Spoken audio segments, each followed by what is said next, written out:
Hello dear students, welcome to Pen and Paper Chemistry, which was originally Learning Chemistry is Easy and Fun. The name is a constant reminder that you have to keep a pen and paper handy so that you can understand chemistry in an easy and fun way. What are we going to do in this video? We are doing specifically the preparation of alkanes. And instead of just going ahead with the reactions, I am going to tell you a very easy way to make organic chemistry very interesting as well. So, first things first, we are going to draw flow charts over here, which will help us to compile the preparation and properties of a compound. So, what you've got over here is, if you can get your hands onto an old calendar or a big sheet like an A3 size sheet, that will be very good, or you may have any A4 size sheets lying around at home. Please immediately grab them with a set of colored pens, which will be very useful as we go ahead with this video. So, what we will do is, we will start with the preparation. So, we will list the reactants here, and which will lead us to the compound that we are talking about, and what are the properties shown by that compound is what we are going to study and list down on the right hand side. So, left hand side is preparation of alkanes from whatever reactants, and right hand side would be the properties of alkanes getting converted into different compounds. Here we go. Now, instead of giving you the complete flow chart in one go, what I have done over here is, I am going to take it part by part. So, this is my central alkane column, and you know what I have done? I have simply drawn it with the help of sketch pens. I had some A4 sheets lying around at home. So, we have sketch pens, and I have used these crayons. You can go ahead and experiment with colors as well. So, we start with from 2, we are preparing alkanes. The first method of preparation is by hydrogenation. What is hydrogenation? Addition of hydrogen to unsaturated organic compounds in the presence of heat, that is high temperature, and pressure is what we call as hydrogenation. The name of this reaction is Sabatier and Sandrens reaction. What are the two conditions under which we can carry out this hydrogenation? Either we use nickel with hydrogen at 570 Kelvin, or we use platinum or palladium with hydrogen, but in that case we don't need to heat, and it is viable at a room temperature as well. Now, you must be wondering what I have written over here, N carbon, N carbon. So, let us see what I have got over here for you. So, the first preparation. So, I have got an unsaturated compound, CH2 double bond CH2, which many of you would be knowing simply as C2H4. Yes, it is ethene. Ethene undergoes hydrogenation, addition of hydrogen. What are the two conditions that I listed? Yes, you have nickel at 573 Kelvin, or you have platinum or palladium at room temperature. Gives us alkane CH3 single bond CH3, or what you also know as C2H6. Should I make it even simpler for those beginners who are finding organic chemistry a little challenging? There we go. Instead of writing it horizontally, I have written both the reactants vertically. Add. Please remember, I am not explaining the mechanism. I am just trying to make writing and remembering organic chemistry easy. Now, here some points to be understood. You show a bond between carbon and carbon. You do not show a bond between hydrogen and hydrogen or carbon and hydrogen, because here the bond formation The double bond is between the two carbon atoms. Because of the addition of hydrogen to the carbon, this becomes CH3 single bond CH3. Why I am saying this? In my teaching career, I have seen many students write like this.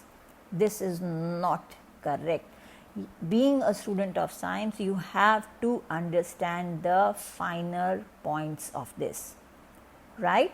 So, have you noted down this reaction? So, the first reaction, what is the name of this reaction? Sabatier and Sendren's reaction. Now, supposing instead of ethene, I start with ethyne. By the way, if you are not very clear about the name of organic compounds, there is a separate, in fact, 4-part videos on IUPAC nomenclature. I would request you to clear your concepts on that. Now, acetylene or ethyne, add hydrogen. Now, how many molecules of hydrogen will this add? Try writing the reaction yourself.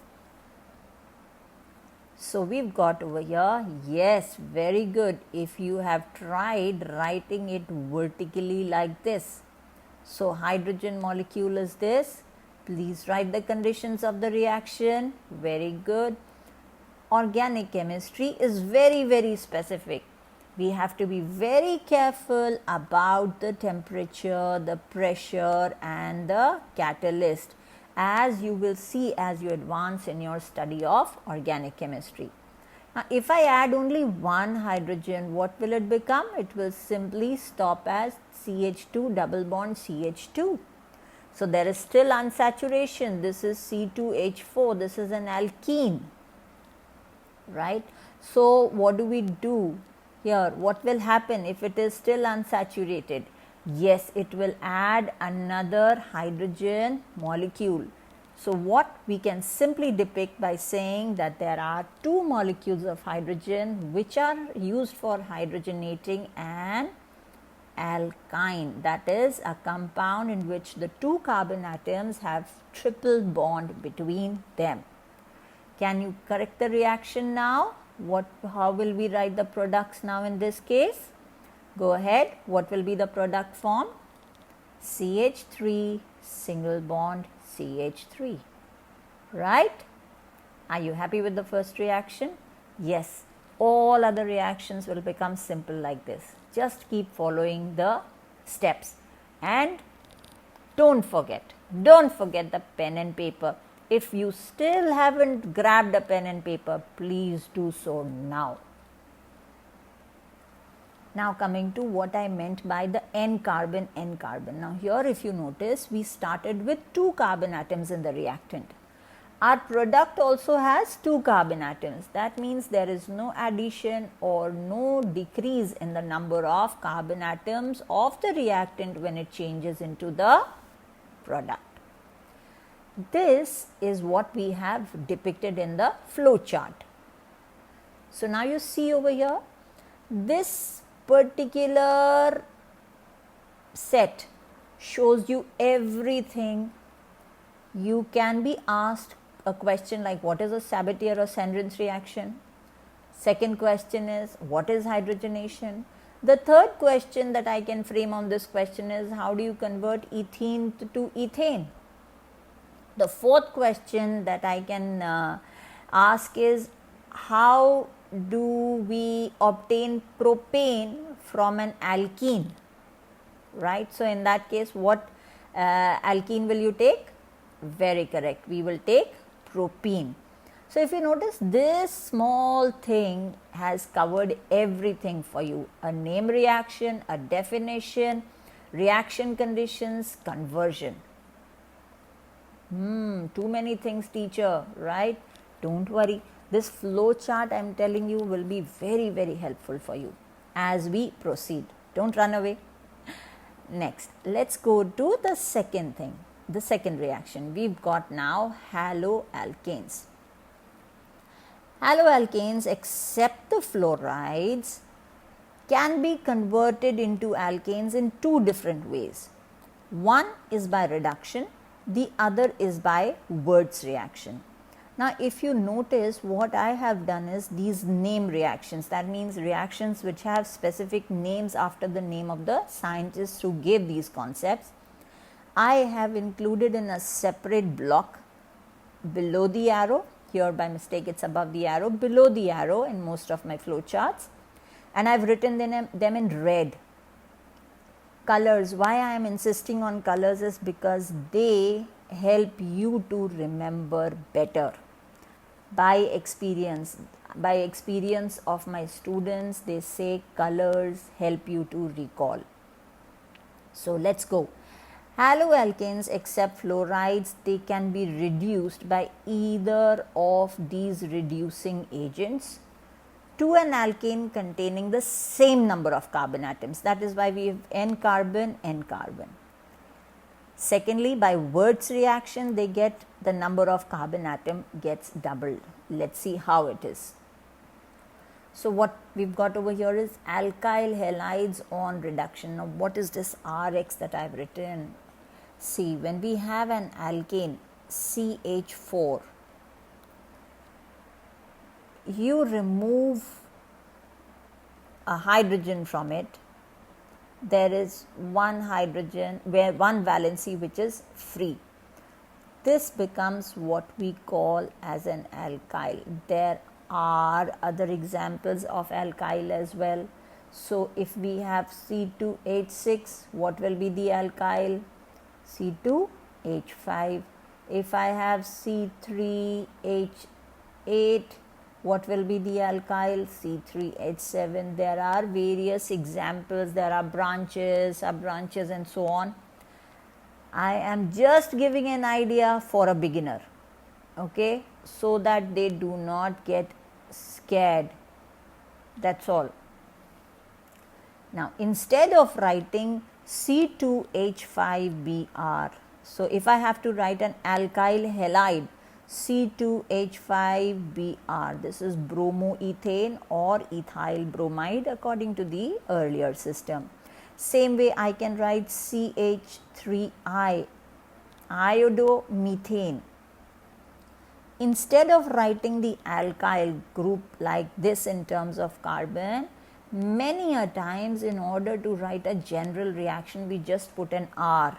So this is my alkyl group, right? So let's get going. So an alkyl halide on reduction gives us an alkane. Reduction means you are simply going to add hydrogen. That hydrogen can be in the form of a reducing agent, it can be as hydrogen gas as we saw in the case of platinum, etc. So without listing down the reducing agents, now what will you do? Just break it down. Hydrogen and hydrogen. What do we have? RH, so that gives us an alkane plus HX, right? As I said, this R can be anything. So supposing I have CH3Br, bromomethane. Can you please list down the reducing agents? Look at the chart and look at the chart that you have drawn. Yes, don't scroll back on the video. Look at the chart. Tell me the reducing agents that you can use. What will be the final product here? Break it down. HH. So we have CH4 plus HBr. We started with one carbon here. The alkane that we've got over here again has one carbon. So supposing I want to prepare C2H6 from an alkyl halide. What alkyl halide can I take? So just remove the hydrogen from here. I have C2H5. Let's say we take some different halogen. Let's say I over here. So iodoethane. Again, please list down the reducing agents. The more you practice, the more it gets embedded. Break it down. Hydrogen, hydrogen. And so the side product is HI. Again, we started with 2 carbon over here, we end up with 2 carbon. Why am I stressing on this 2 carbon, 2 carbon? Let's see. So, if we have, we talk about the Wurtz reaction now. what is Wirth's reaction? Wirth's reaction is heating an alkyl halide, so Rx, with sodium in dry ether. When this reaction takes place, the alkane that you get is RR. Oh, so there are two R's. Where does the second R come from? Let me make things simpler for you. Rx plus sodium plus XR in the presence of dry ether. Let's make a small box over here. Sodium combines with the halogen and we have NaX, and how many molecules? 2, and what is left with us is RR. Again this RR, it's baffling you. Let me take an example. CH3Br plus 2Na plus XR. Yeah, I wrote this as looks like a multiplication. Gives us, yes, don't forget the condition of dry ether, because it's a name reaction, specific condition. So again, what did I do? Why am I writing XR? Because I have to make things easier for you. BrCH3. So again make the box over here. What do we have? 2NaBr. What are we left with? We are left with CH3 single bond CH3. What is CH3 single bond CH3? Very good. It is another form of C2H6. It's another representation of C2H6, which is ethane. Now, if you notice over here, we start with an alkyl halide which has one carbon, but we end up with an alkyl halide which has 2 carbon atoms, right? So, you've got the difference in the two. When you are reducing by reducing agents, you are getting the same number of carbon atoms, right? But when you are carrying out Wirth's reaction, the number of carbon atoms changes, it becomes doubled. What if I use 2 different alkyl halides in the reaction medium? Have you ever thought about that? So, if I have got CH3Br plus sodium, and let us say I have taken another alkyl halide in the medium, C2H5Br, then what will be the products formed? Yes, again simply write it down the way we wrote earlier, plus 2Na. What can happen? Now, because there are molecules of different types in the reaction mixture, collision can take place either way, right? So, what do we have over here? CH3, CH3. So, we get over here C2H6. Now, the second possibility is C2H5Br plus Na. 2 molecules, so both the molecules of the alkyl halide are, let's suppose, again same, C2H5Br, dry ether, please don't forget the dry ether, and so we get over here C4H10, right? Third possibility is CH3Br, a molecule of bromomethane combines and collides with a molecule of bromoethane.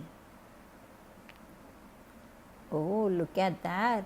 So, I have C3H8 over here. So, in the reaction mixture, we've got a mixture of different alkanes, which will be, yes, a little difficult to separate, right? So, what's the point of doing this reaction? Nevertheless, it's interesting to study as well. So, now you notice in this flow chart, we've covered 3 preparations of the alkane, and what we've got is we've got 2 name reactions covered already, Wirth's and Sapetiers. Are you ready to go ahead? Drink some water, otherwise you'll get tired because it's the beginning of it. So again, that's continuation of preparation only. See, notice from and to over here. Yeah, you've got the from and to over here. So you've got the preparation of alkanes. Again, this is my central box over here. And if you notice, I flipped the colors. As I said, colors make a mark. And here we are introducing the Kolbe's electrolysis method, and we also have something which is called as decarboxylation. Big terms, new terms. And the third preparation we are going to do is from Grignard's reagent. So let's start writing the reactions. So we are talking about the sodium salt of a fatty acid. So what we've got is sodium salt of a carboxylic acid. Carboxylic acids have the functional group COOH.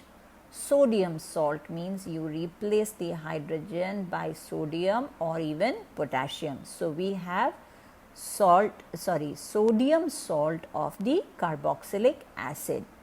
There are two carbon atoms, so it's eth. So it's sodium ethanoate, right? This sodium ethanoate we are treating with soda lime. What is soda lime? It's caustic soda, which has been diluted, whose effect has been diluted by adding lime, that is CaO, and this mixture is heated. So let's start making our box over here, and we have Na2CO3 as the side product. So we have over here Na2CO3, and what is left? CH4. Now see something interesting.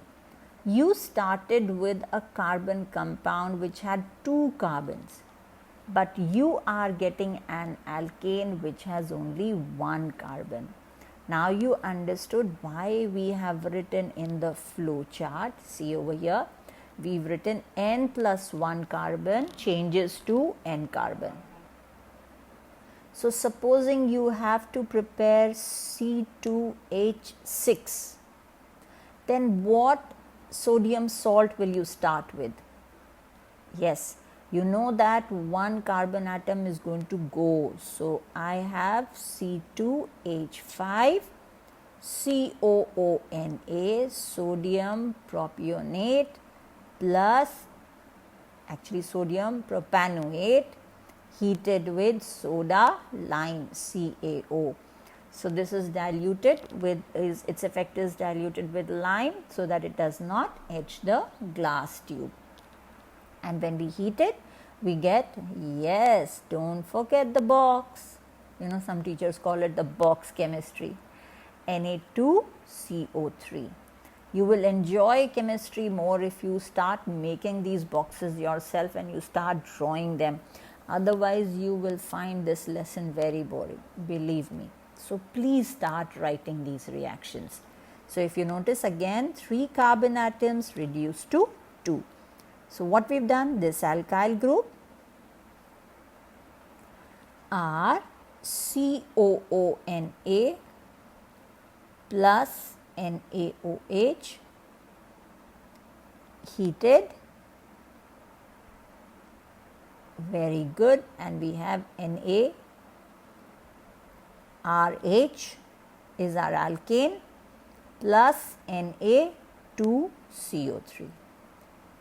Good till now. Let's go on to the electrolysis, Kolbe's electrolysis method. And again we are doing one name reaction, Kolbe's electrolysis. So as the name indicates, electrolysis means we are carrying out this reaction by passing an electric current through it. Under Kolbe's electrolysis, what we have here is sodium salt or the potassium salt of a fatty acid. So again, or better still, let me take a specific compound first so as to make your understanding clear. So we start with CH3 COO Na, right? Sodium salt of the of the carboxylic acid, right? I don't know why I'm calling this again and again. So this is made up of two parts, Na positive and the anionic part. When its aqueous solution is electrolyzed, right? Please understand, earlier we took the dry salt, here we are, or the anhydrous salt, and here we are taking the aqueous solution. Now when it is electrolyzed, CH3COO negative plus Na positive, anion and a cation. Do you remember what we did in electrochemistry? AaCC, anion goes towards anode and cation goes towards cathode, right? So when the anion goes towards the anode, CH3COO negative, it loses a carbon dioxide and turns to a methyl free radical. As I said, I am not going into the mechanism of it. We are only doing the steps of the reaction as of now to make our understanding easy. Two methyl free radicals combine together to give us an alkane, C2H6. What about the cathode? Na positive, yes, it will gain electrons. By the way, this is negative, so it is going to lose electrons, which I forgot to write over here. Na positive plus electron gives you Na, and we are using an aqueous solution, right? So Na plus H2O. Do you remember what are the products? Very good. It's NaOH plus hydrogen. Got it? So we've got carbon dioxide gas and hydrogen gas being produced during the course of the reaction. If you see this reaction, the first one where we heated it with soda lime, and you see the Kolbe's reaction, in both of them we are causing the molecule to lose its COO component. That is why these reactions are called as decarboxylation. So what is happening over here is there is removal of the carboxylic component, C double bond O component is being removed. But at the same time, in Kolbe's method, the number of carbon atoms is changing. Here it is n plus 1 carbon, or let us say in the case of Kolbe's, what is happening is if there are 1 carbon atom in the alkyl part of the reactant, there are 2 carbon atoms in the final alkane. Whereas in the case of treating it with soda lime, decarboxylation with soda lime, what is happening over here? If there are n plus 1, or if there are n carbon atoms in the alkyl group, there are n carbon atoms in the alkyl group in the alkane as a product as well. I hope this should explain to you the n carbon and the 2n carbon over here. Actually, it will not be 2n carbon, this should be n carbon in the alkyl part. N carbon alkyl should become 2n carbon alkane. Do we write a general reaction for this one? Would you like to write one more? So supposing you have to prepare, okay, let's start with C2H5COONA. I will give you two reactions to write. One is decarboxylation with soda lime. So you heat it with caustic soda and quicklime. And the other is I ask you to do the Kolbe's electrolysis. Tell me what will be the products formed. Work out these reactions yourself.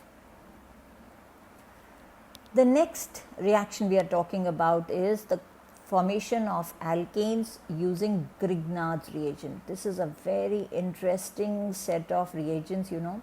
You can prepare a large number of organic compounds from Grignard's reagent. How do we obtain alkanes from Grignard's reagent? Hydrolysis. Hydro comes from water, lysis means breaking down, right? So what is going to happen over here is, by the addition of water or a hydrogen, H2O, in the form of a compound having active hydrogen. So the examples are listed over here as water, alcohol, amines and other examples like this. Hydrolysis with compounds containing active hydrogen. So how are we going to write this reaction? Let's see. RMgX, alkyl magnesium halide, is a set of organic compounds which are called as Grignard's reagent. Now I am teaching this from the point of view of a beginner, that is why I will try to give you simple definitions. Hydrolysis, water will cause it to break. In using any of the compounds which have active hydrogen, what were the compounds that we had listed? Yes, we had listed alcohols, we had listed amines. Again, break it down from here. H, OH. So what are we left with? RH and basic magnesium halide. You see, this is a very different type of a compound from what you've been doing. Otherwise, how do you write magnesium bromide? You write it as MgBr2, right? Here, one of the halogens is replaced by OH. So we have MgBrOH, basic magnesium halide. So if I start with, let's say, C2H5MgBr, carry out its hydrolysis, HOH, break it down here, H and OH. So what will be the product formed? C2H6 plus MgBr and OH. Would you like to know the answer to this question? Yes, when we carry out Cole-Base electrolysis, what will be the product over here? C4H10. There is decarboxylation as well as dimerization. This gets doubled. Whereas when you carry out decarboxylation by using soda lime, so we will have the product as C2H6, simple. Na2CO3 goes out and I am left with only C2H6. So you see the difference, the same compound undergoing two different processes. That's why I mentioned that organic chemistry is very, very specific and you cannot learn it by reading alone. You do need a pen and paper with you in order to practice, right? Okay, we come to the third sheet for preparation. We are preparing alkanes again. So this is my box which continues, and if you notice again I have flipped colors over here. Carbonyl compounds are reduced to alkanes under two different conditions: in the presence of an acid, in the presence of an alkali. If our carbonyl compound is reactive towards acid, then we use alkaline reduction. If our carbonyl compound is active towards the base, then we use the acidic reduction. Both of these reactions have got specific names. One is Clemmensen reduction, the other is Wolff-Kishner reduction. Clemmensen reduction is under acidic conditions, reduction of carbonyl compounds using zinc amalgam and concentrated HCl or HI, and Wolff-Kishner reduction is reduction of carbonyl compounds using hydrazine. That's a new compound you're learning, NH2.NH2 plus an alkali at high temperature. So should we start writing the reactions for these? This is simply reduction, you know. So what do you have to do? Reduction means simply HH, hydrogen, just add hydrogen to it. So what you have over here is, you've got a carbonyl compound, C double bond O, break it up, and the one hydrogen is replaced by, one oxygen will be replaced by 2 hydrogen. That's all what you have to do. But you have to remember the conditions of the reaction, and also remember that formaldehyde or methanol does not undergo these type of reactions. So let's suppose I give you a compound CH3 CH double bond O, carry out its Clemmensen reduction. Please write down the reaction conditions. Or it undergoes Wolff-Kishner reduction. Please write down the reaction conditions. Don't forget the reaction conditions. If you don't write the reaction conditions, the reaction that you have written, the equation that you have written would be meaningless. Right? Then according to you, you would have written the answer correct, but the teacher will not give you marks. At the end of the day, those matter. Right? Now what do? How do you go ahead writing the reaction? Very good. Remove 1 oxygen and put 2 hydrogen. So CH3 CH and you put 2 hydrogen. So what does it become? Simple, C2H6. The number of carbon atom remains the same. Same way, Wolff-Kishner reduction, hydrazine. Yes, hydrazine in an alkaline medium. KOH heated to 455 to 475 Kelvin. Again the same product.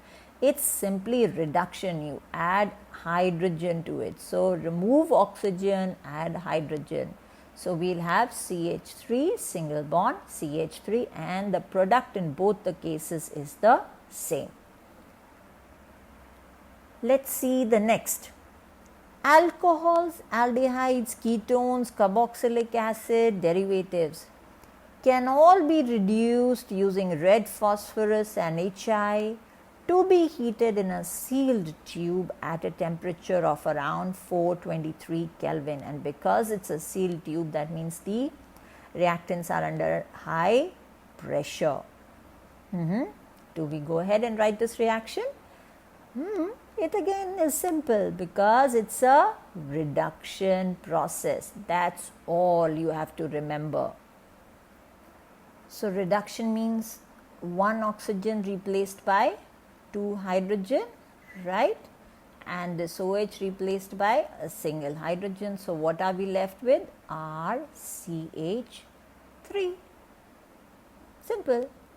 CH3 COOH reduced with red phosphorus and HI, 150 degrees Celsius. Yes, in the flow chart we have written it in Kelvin. Can you tell me the Kelvin temperature, Kelvin corresponding temperature? And what will be the products formed over here? Yes, we have water being formed and there will be iodine. And the purpose of the red phosphorus is to help us get rid of this iodine. So can you complete the second reaction? CH3COOH plus HI in the presence of red phosphorus. What will we get? Very correct. CH3 single bond CH3. That means the number of carbon atoms remains the same.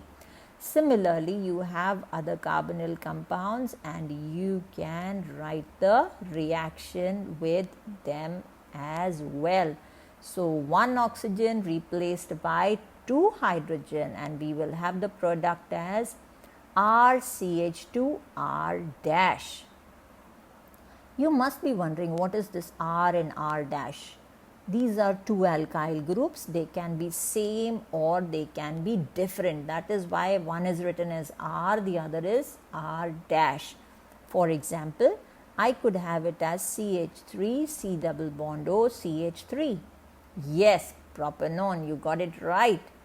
And please don't forget to write the reaction conditions. So you have CH3, CH2, CH3 as our final product. So isn't that easier to use the flowcharts? Haven't you found that they are helpful? So, okay, let me give you a bigger picture of this. When you combine the three small sheets that I have put for you, this is how one side of your flow chart will look. So you will have the from and the to over here, and so we've got alkenes, haloalkanes, sodium or potassium salt or fatty acid, Grignard's reagent, carbonyl compounds, and again alcohols, aldehydes. So this is all one set of our flow chart where we've covered the preparation. What we are going to do after this in the next video would be the properties, and this is how your chart is going to look after that. So best is to get hold of some old calendars where the dates have already cleared, so January, February, and one side is clear. Start drawing this chart, and I'm telling you, under this whole flow chart you have the name reactions like Sabatier and Sendrins, Wolff, Kishner, Kolbe. So you have all the name reactions in one place. You have the conversions in one place. You have the preparation, and in the process you are also covering the properties, because a reaction which is on the left hand side is a property of the reactant. So Grignard's reagent on hydrolysis give you alkanes, right? That's called organic chemistry in a nutshell. Stay tuned, because next we are going to do the properties of alkanes.